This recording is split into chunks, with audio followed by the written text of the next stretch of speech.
Welcome back. અને આપણા expert જોડાઈ ગયા છે આપણી સાથે, તો એમની સાથે ચર્ચાની શરૂઆત કરીએ. 2 દિવસની શાનદાર તેજી બાદ આજના દિવસમાં આપણને મહત્વના લેવલ્સની પાસે આપણે અપ્રોચ કરતા દેખાઈ રહ્યા છે. તો શું આઉટલુક રાખવું જોઈએ? બાયોન કેપિટલના વિરલ બેરાવાલા અને સાથે જ ધવલપ્રિયાસ.comના ધવલ વ્યાસ આપણી સાથે જોડાઈ ગયા છે, દેખાઈ રહ્યો છે. અને સાથે જ વિરલ, ગુડ મોર્નિંગ. આજના દિવસમાં આપણે ઇન્ડાઇસીસના ફ્રન્ટ ઉપરની આખી આ જે એક્શન જોઈ રહ્યા છે એમાં કોન્ટ્રીબ્યુટર્સ આપણને જે બનતા દેખાઈ રહ્યા છે એ બધા જ નેગેટિવ ન્યૂઝ પ્રાઇસ્ડ ઇન થઈ ચૂક્યા છે એનું છે.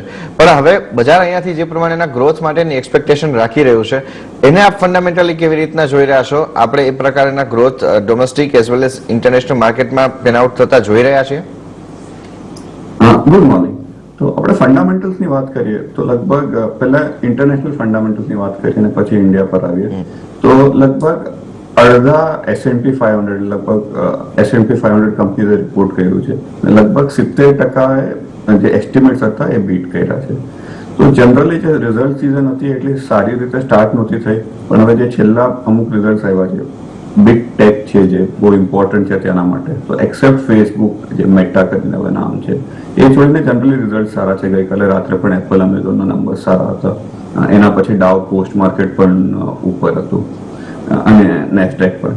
તો એક એ તરફ છે કે જેટલું ફિયર્ડ હતું એટલા નંબર્સ ખરાબ નથી આવી રહ્યા કંપનીના, especially on top line side. બીજું છે કે જે કરંટ જે રેલી ચાલી રહી છે તો એનું બે છે કે 75 બેઝિસ પોઈન્ટથી ફેડે રેટ હાઇક કરી લીધા, પણ હવે ગોઈંગ ફોરવર્ડ હજી પણ ફેડની 3 મીટિંગ થશે 2022માં. તો એમાં એક્સપેક્ટેશન હવે ઘણા ઘટી ગયા છે. તો સપ્ટેમ્બરનું એક્સપેક્ટેશન ખાલી 50 બેઝિસ પોઈન્ટનું છે અને બાકી નવેમ્બર અને ડિસેમ્બરનું 25 બેઝિસ પોઈન્ટનું છે.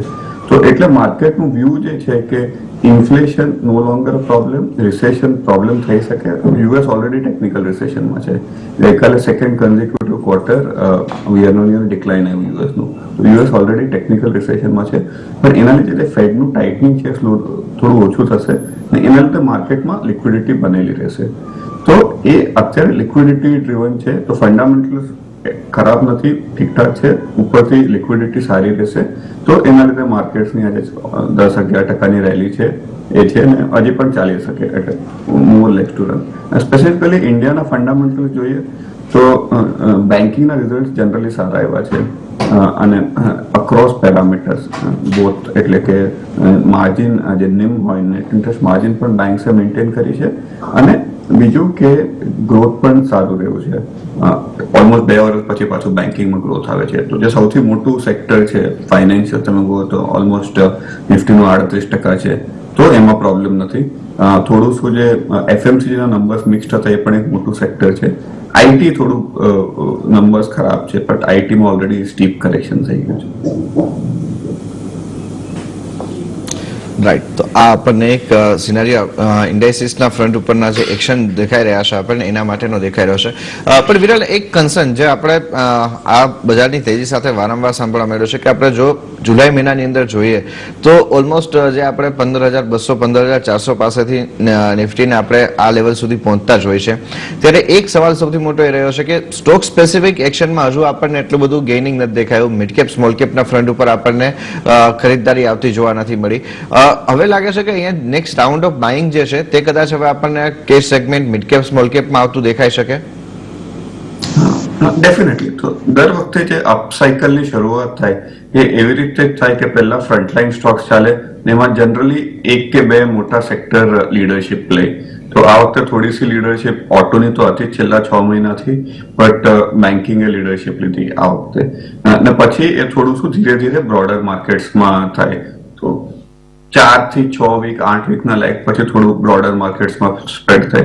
તો પોસિબલ છે કે જો આ કરંટ સાયકલ જે અપસાયકલ ચાલુ છે માર્કેટની આ ઓગસ્ટ સિરીઝમાં રહેશે તો પોસિબલી મિડ કેપ અને સ્મોલ કેપ સારું કરશે. એસ્પેશિયલી સ્મોલ કેપ સારું કરવું જોઈએ કારણ કે એના જે વેલ્યુએશન છે ઘણા ઇન્ટરેસ્ટિંગ છે, બહુ બીટન ડાઉન છે. મિડ કેપ હજી પણ એટલું કરેક્શન નહોતું થયું જેટલું સ્મોલ કેપ્સમાં થયું હતું. તો at a fundamental level small કેપ્સમાં મોટું કેચઅપ પોસિબલ છે. વ્યૂ અને સાથે ફંડામેન્ટલી જોવા જઈએ તો વિરલ, સૌથી મોટું કન્સર્ન ડોક્ટર રેડ્ડીઝ માટે દેખાયું છે યુએસ માર્કેટનું એક્સપોઝર, અને ત્યાંથી જ આપણે આ વખતે જોઈએ તો આઉટલુક નેગેટિવ સાઇડ ઉપર આવતા દેખાયા છે. પ્લસ જે ગાઈડન્સ આવ્યું છે એ પણ સિંગલ ડિજિટ ગ્રોથ માટેનું આવતું દેખાયું છે. તો આ ફેક્ટર્સને આપ ડોક્ટર રેડ્ડીઝ માટે કેવી રીતે જોવો છો? કરેક્ટ. તો યુએસ સેલ્સ તમે જુઓ તો યુએસમાં ઘણું પ્રાઇસ ઇરોઝન થયું છે. તો જે પણ જેનેરિક્સ છે, ઓફ પેટન્ટ ડ્રગ્સ છે, એનું એક વખત જ્યારે ઓફ પેટન્ટ થાય ત્યારે એક ભાવ હોય ને એનો ભાવ પછી ધીરે ધીરે ઘટતો જાય જેમ જેમ વધારે ને વધારે પ્લેયર્સ આવે. તો આ લોકોના બે મોલિક્યુલ છે, એક સુબેક્સોન ને વસેપા કરીને છે. તો એમાં ઘણું પ્રાઇસ ઇરોઝન થયું છે. અને મેઇન આનું જે સ્વિંગ ફેક્ટર રહેશે યુએસમાં એ રેવલિમિડનું લોન્ચ છે, હજી એક મોલિક્યુલ છે જે સપ્ટેમ્બર 2022માં લોન્ચ થશે. તો એ થશે તો એ સ્વિંગ એટલે એના પછી મને લાગે યુએસના નંબર સારા થશે. એઝ યુ સેડ આ નંબર્સ કે એટલા ખાસ સારા નહોતા. જનરલી માર્જિન વીકનેસ હતી. માર્જિન લગભગ 53% હતી, લગભગ 47% થઈ ગયા હતા જીએમ્સ. પણ એમાં ઘણું બધું વન ઓફ પણ હતું કે હાયર રો મટીરિયલ કોસ્ટ હતા, ફોરેક્સ લોસીસ હતા. તો એ ઇવેન્ચ્યુઅલી કેન્સલ આઉટ થઈ જશે. Way to look at doctor Reddy's કે એમાં તમારું મોટું એમ ફાસ્ટ અપસાઇડ નથી, બટ વેલ્યુએશન એકદમ ફેવરમાં છે. એટલે FY24 બેઝિસ પર જુઓ તો ₹350 જેવું લગભગ EPS છે. તો 16 ટાઈમ પર સ્ટોક મળે છે.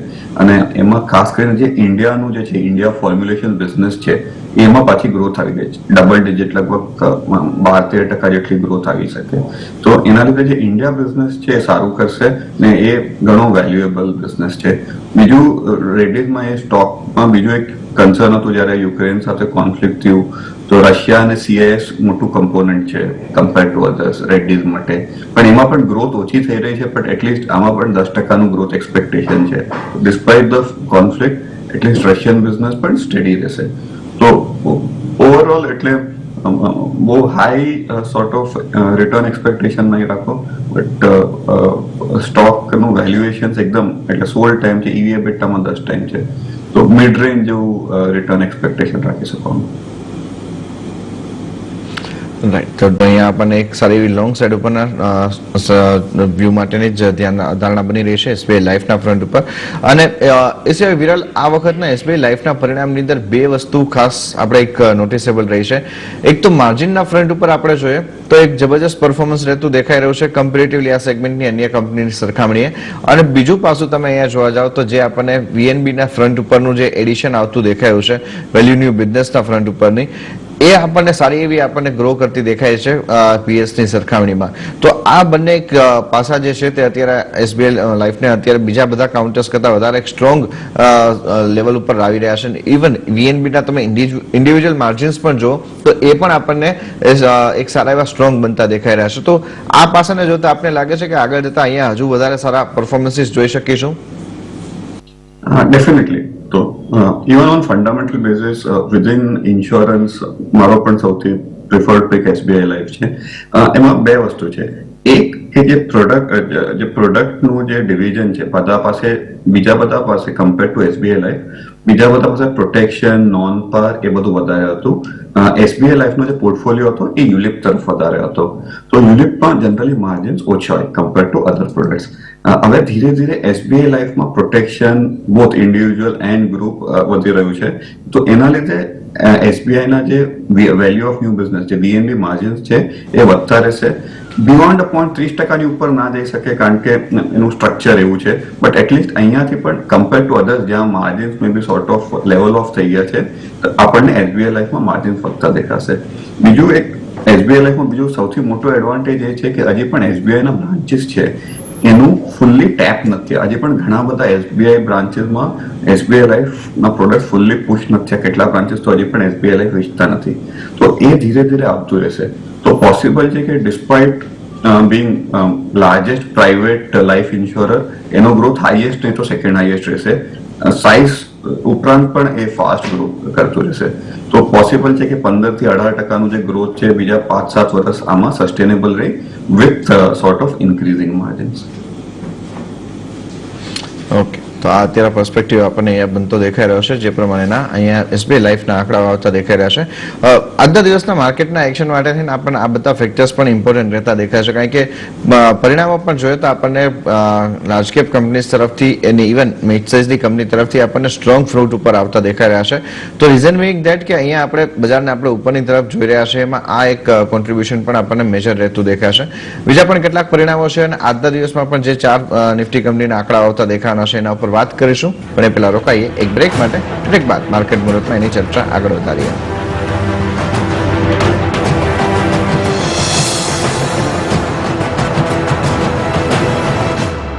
આ વ્યૂ ટીવીએસ મોટર માટેનો. અને સાથે ટીવીએસ મોટર્સના ફંડામેન્ટલ આઉટલુકમાં પણ વિરલ જોવા જઈએ તો જે રિઝલ્ટ છે આપણે જોવા જઈએ તો એસ્ટિમેટ હતા એના કરતાં પણ આપણને આગળ વધતા દેખાયા છે.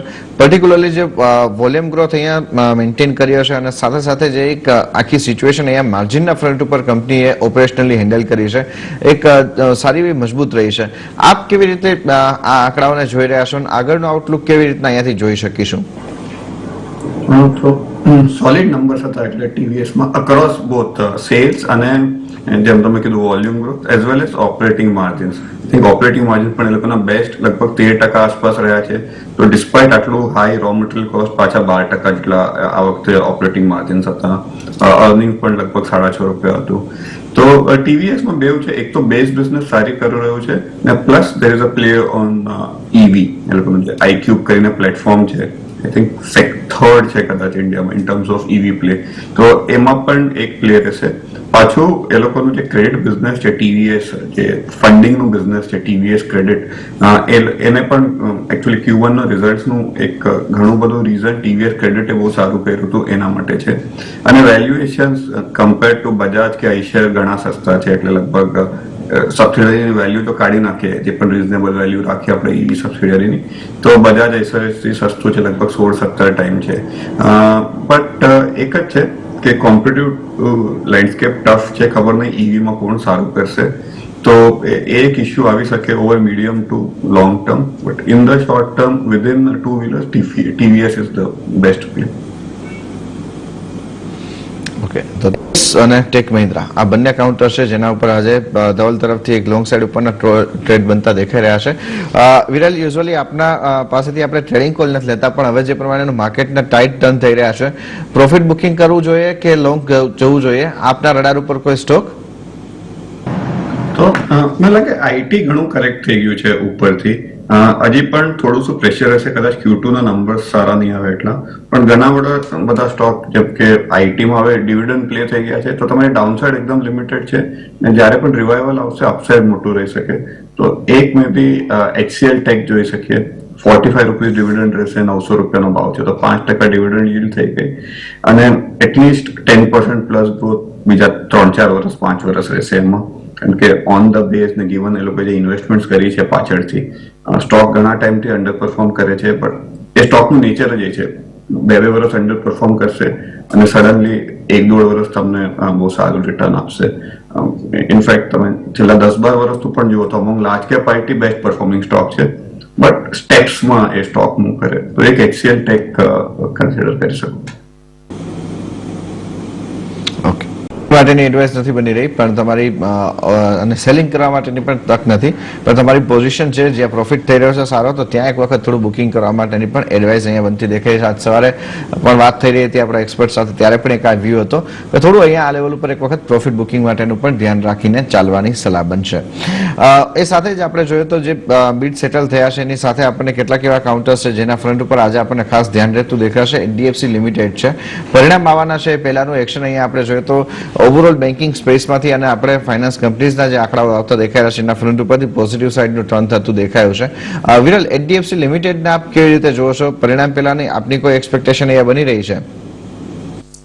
તો HDFC લિમિટેડમાં જે કમ્પેર ટુ બેંક્સ એનું જે ગ્રોથ લો રહ્યું છે એ જ રહેશે. એટલે જે બેન્કિંગ સિસ્ટમ ગ્રોથ છે એનાથી HDFC લિમિટેડનું ગ્રોથ થોડું લો રહ્યું છે.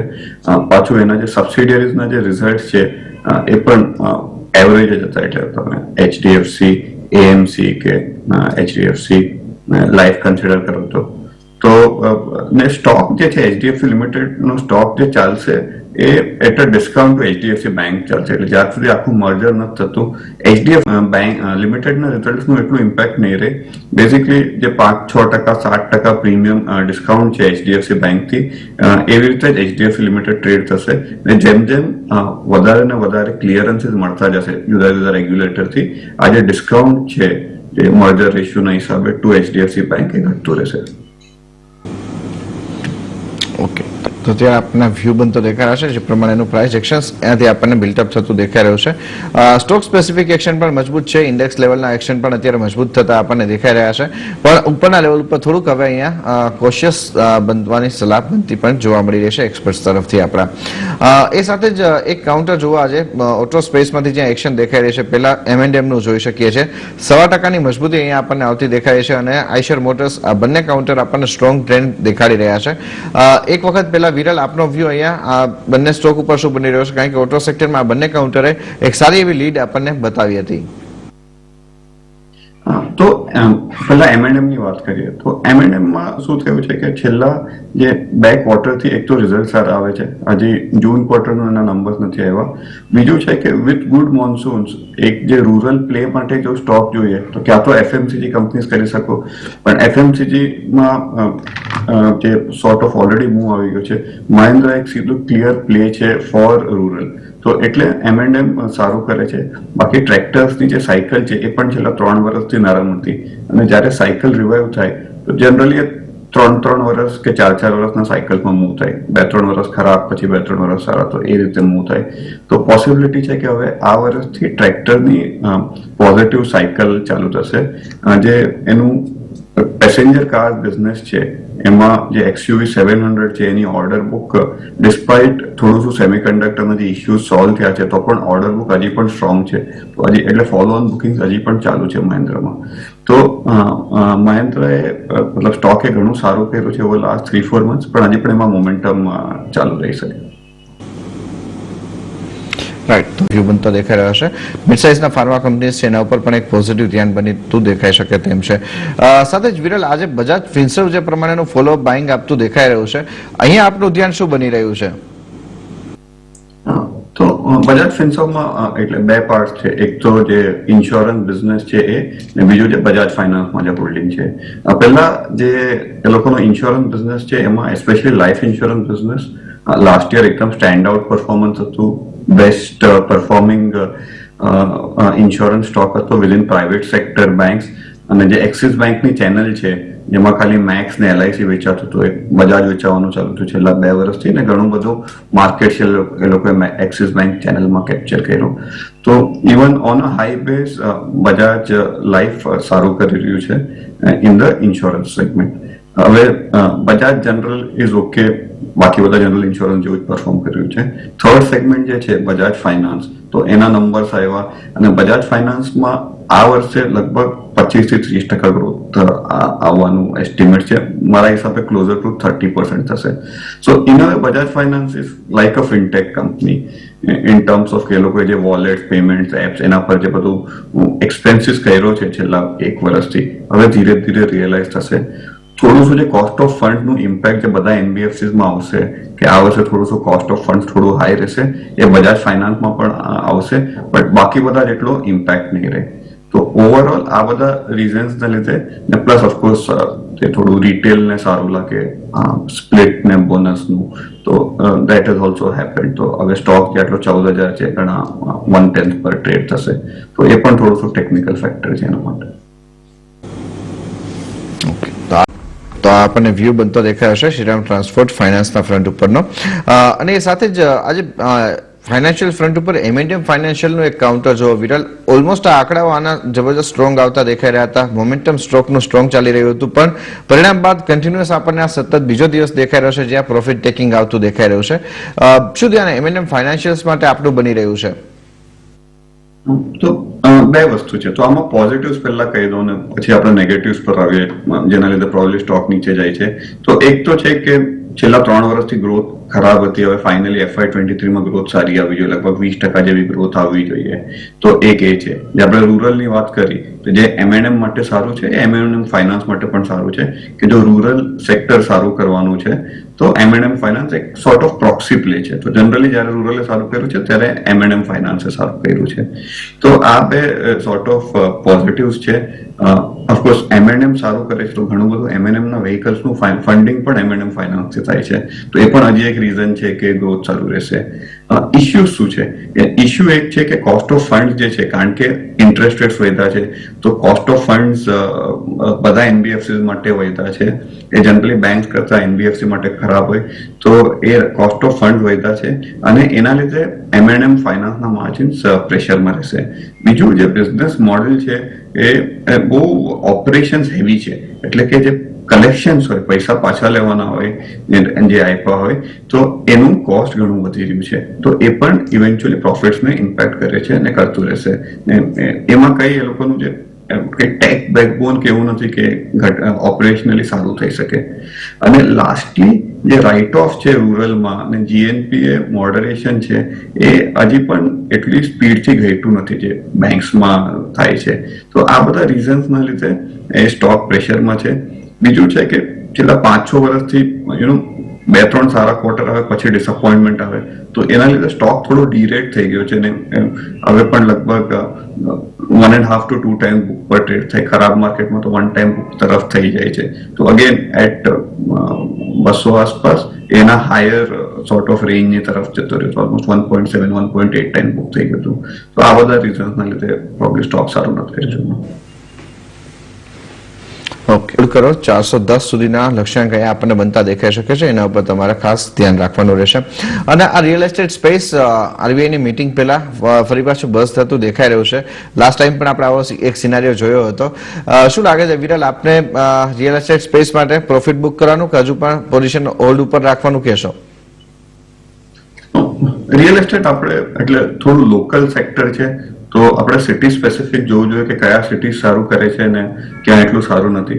તો તમે જેમ કે MMR રીજન જુઓ, જે મુંબઈ મેટ્રોપોલિટન રીજન જુઓ, તો ત્યાં એકચ્યુઅલી Q1 એટલે જે જૂન ક્વાર્ટરમાં છે ઇન્વેન્ટરીઝ વધી ગયા છે. તો સ્ટોક્સે ઘણું સારું કર્યું છે, પણ હવે લાગે છે કે થોડું ડિમાન્ડ સપ્લાય જે ગેપ હતું એ અધર સાઇડ થઈ રહ્યું છે. ઇવેન્ચ્યુઅલી સપ્લાય વધારે આવી રહ્યું છે કમ્પેર ટુ એક્ઝિસ્ટિંગ ડિમાન્ડ. તો જે પ્રાઇસ ઇન્ક્રીઝીસ થયા હતા પોસ્ટ કોવિડ, એ પ્રોબેબલી MMRમાં હવે ટેપર ઓફ થશે. તો MMRના ડેવલપર્સમાં મને એટલો અપસાઇડ નથી લાગતો. સિમિલરલી NCR જે દિલ્હી બેસ્ડ ડેવલપર છે, એ માર્કેટ છેલ્લા 8 વર્ષથી ડાઉન સાયકલમાં છે ને કદાચ ઇન્ડિયાનો વર્સ્ટ ઓફ પ્રાઇસ રિડક્શન્સ ત્યાં થયા હતા. ઘણું બધું ઓવર સપ્લાય હતું એ માર્કેટમાં અને sort of corporate governance issues પણ બહુ બધા હતા ત્યાંના ડેવલપર્સમાં. તો DLF એક સ્ટેન્ડ આઉટ છે એ રીજનમાં, but other than DLF again થોડું ઇસ્યુઝ ચાલે જ છે ત્યાં. DLFમાં બે વસ્તુ થઈ રહી છે. ગયા વર્ષે પણ એટલે જે FY22માં પણ લગભગ 2000 કરોડ 2200 કરોડ કેશ ફ્લો હતું, અને એ જો આ વર્ષે પણ ચાલુ રહેશે તો DLF becomes a very stable company. એનું નેટ કેશ કંપની થઈ જશે, જે કદાચ મારા ખ્યાલથી લિસ્ટિંગ પછી 2007 પછી પહેલી વાર નેટ કેશ કંપની થઈ ગઈ.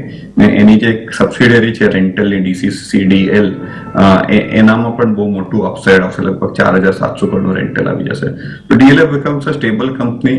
અગેન નોટ હાઈ ગ્રોથ, તમે 8 થી 10, કારણ કે એનું સાઇઝ આટલી મોટી છે, તો on this size low double digit ટાઈપનું ગ્રોથ બિઝનેસ બની જશે અને વેલ્યુએશન પણ એટલા સસ્તા નથી રહ્યા, બટ એટલીસ્ટ પોઝિટિવ રહી શકો.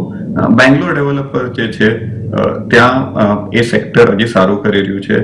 ટેકમાં ભલે થોડું શું સ્લો ડાઉન છે, બટ પ્રાઇસીસ સારા છે માર્કેટમાં. તો બેંગ્લોર ડેવલપર્સ હજી પણ હોલ્ડ કરી શકો કે ત્યાં હજી પણ મને અપસાઇડ વધારે લાગે છે બેંગ્લોર ડેવલપર્સમાં. તો બેઝિકલી પ્રેસ્ટીજ, શોભા, બ્રિગેડ ત્રણે. ઓકે, તો અહીંયા આપણને 160-165 ના લેવલ રેઝિસ્ટન્સ માટેના ફરી પાછા દેખાઈ રહ્યા છે. તો પુલ બેક મૂવ છે, લોંગ સાઈડ ઉપરનો ટ્રેડ લેવા માટેની સલાહ IEX માં દેખાઈ રહી. પણ વિરલ, IEX ની અંદર જે પ્રમાણેના આપણે એક્શન જોયા હતા વેલ્યુએશનને લઈને, અને બાદ આપણને જે પ્રમાણેના પ્રાઇસ મુવમેન્ટ આવતા દેખાયા હતા, એ બાદ આ સ્ટોક સારો આપણને કરેક્શન અને કન્સોલિડેશનમાં પહોંચતો દેખાયો છે. ફંડામેન્ટલ આઉટલુક આપનું અહીંયા શું બની રહ્યું છે IEX ઇન્ડિયન એનર્જી એક્સચેન્જ માટે? તો જે મોટો મૂવ આવ્યો હતો IEX માં, ત્યારે એ લોકોનું ગ્રોથ બહુ સારું આવ્યું હતું. હવે તમે જુઓ તો એ લોકોનું જે IEX નું જે ગ્રોથ છે, રેવન્યુ ગ્રોથ કદાચ આ ક્વાર્ટર 9% જ હતું YOY, રાઈટ, અને પેટ પણ ડિક્લાઇન થયો હતો. બીજું છે કે બીજું એક પાવર એક્સચેન્જ પણ આવી રહ્યું છે, તો એનું પણ પોસિબલી કોમ્પિટિશન આવી શકે. જનરલી એક્સચેન્જ બિઝનેસ બહુ સ્ટેડી હોય, એમાંથી માર્કેટ શેર જવો બહુ ડિફિકલ્ટ હોય, કારણ કે બધા પાર્ટિસિપન્ટ એનામાં જવું જ પડે. તો એ થતું નથી. બટ આ શું છે, કન્ઝ્યુમર એક્સચેન્જ નથી, B2B એક્સચેન્જ છે. તો એમાં કદાચ પોસિબિલિટી છે કે બીજા એક્સચેન્જ પર પણ વોલ્યુમ થઈ શકે. તો એ એક ઇસ્યુ છે. અને ગિવન ઓલ ધેટ એના જે એલિવેટેડ સોર્ટ ઓફ વેલ્યુએશન હતા એ થોડા કરેક્ટ થઈ રહ્યા છે. તો ઇન નિયર ટર્મ મને લાગતું નથી પાછા જે જૂના પ્રાઇઝિસ છે કે કઈ આવશે. અને already despite the correction stock હજી પણ સસ્તો નથી. હજી પણ એટલીસ્ટ 20 ટાઈમ્સ ટ્રેલિંગ હશે, 20 નહીં 30 ટાઈમ્સ ટ્રેલિંગ અર્નિંગ પર ટ્રેડ થાય છે. તો આ પણ વ્યૂ બનતો દેખાઈ રહ્યો છે એશિયન પેઇન્ટ્સના ફ્રન્ટ ઉપરનો. એ સિવાય બીજા જો કેટલાક કાઉન્ટર્સના ફ્રન્ટ ઉપરની વાત કરીએ તો અહીંયા આપણને દેખાઈ રહ્યું છે કે જે પ્રમાણેનું પ્રાઇસ એક્શન્સ અહીંયા બિલ્ટઅપ થતું દેખાઈ રહ્યું છે. યુપીએલનો સ્ટોક અત્યારે આપણને એક સ્ટ્રોંગ મૂવ સાથે આગળ વધતો દેખાઈ રહ્યો છે. વિરલ, એક વખત આપનો વ્યૂ અહીંયા યુપીએલ માટે કઈ આઉટલુક બની રહ્યો છે? હા, તો ગ્લોબલ એગ્રોકેમ જનરલી આ જે કોન્ફ્લિક્ટ થયું હતું એના પછી ગ્લોબલ એગ્રોકેમે જનરલી સારું કર્યું હતું. અને ત્યારે પણ યુપીએલ સારું કર્યું હતું. અને પછી with the market UPL correct હતો. હવે તમે લોંગ ટર્મ જુઓ તો 2-3 વસ્તુ થવાની છે. જે ગયા વર્ષે લગભગ 80% જે એનું એબિટા હતું એ જેનેરિક થી આવતું હતું, જે ઓફ પેટન્ટ કે જેનેરિક એગ્રોકેમ થી આવતું હતું. એ લોકોનો ઓવર નેક્સ્ટ 4 years ટાર્ગેટ છે કે અડધું થવું જોઈએ. જે જેનેરિક સાઇડ છે એ અડધું રહેવું જોઈએ, અને સ્પેશિયાલિટી છે કે એ લોકો ન્યૂ એજ જે કહે છે એ અડધું થવું જોઈએ. તો એ થશે તો આ સ્ટોકનું જે રીરેટિંગ થશે અત્યારે, કારણ કે આથી પણ 13-14 ટાઈમ સ્ટોક ટ્રેડ થાય છે, 15 ટાઈમ સ્ટોક ટ્રેડ થાય છે ઓન ધ અપર સાઇડ. પણ જો વધારે એનું એગ્રોકેમ સ્પેશિયાલિટી સાઇડ જશે તો એનું overall even over a period of time rerate થવું જોઈએ એ સ્ટોક. બીજું કે ગ્લોબલી કશે પણ sort of weather patterns change થાય છે કે કઈ થાય છે તો જનરલી યુપીએલ બહુ ઇમ્પેક્ટ થાય છે. અત્યારે એટલીસ્ટ યુપીએલ ના માર્કેટ છે, સ્પેશિયલી બ્રાઝિલ, યુએસ, ઇન્ડિયા, ત્યાં બધું વેધર પેટર્ન બરાબર છે, કોઈ ફ્લડ ફેમિન્સ કઈ ચાલી નથી રહ્યું, તો એ પણ હેલ્પ કરે છે. તો અત્યારે આપણને વ્યૂ બનતા દેખાઈ રહ્યા છે જે પ્રમાણે યુપીએલની અંદર એક્શન આપણને બનતી દેખાઈ રહી છે. અને સાથે જ ધવલ અને વિરલ, ઘણો આભાર આપ બંનેનો સમય ફાળી અમારી સાથે આ સમગ્ર ચર્ચામાં જોડાવા માટે અને વિગતો માટે. રુચિત આપણી સાથે જોડાયેલા છે, એમની સાથે ચર્ચાને આગળ વધારીએ, પણ એ પહેલા રોકાઈએ એક બ્રેક માટે.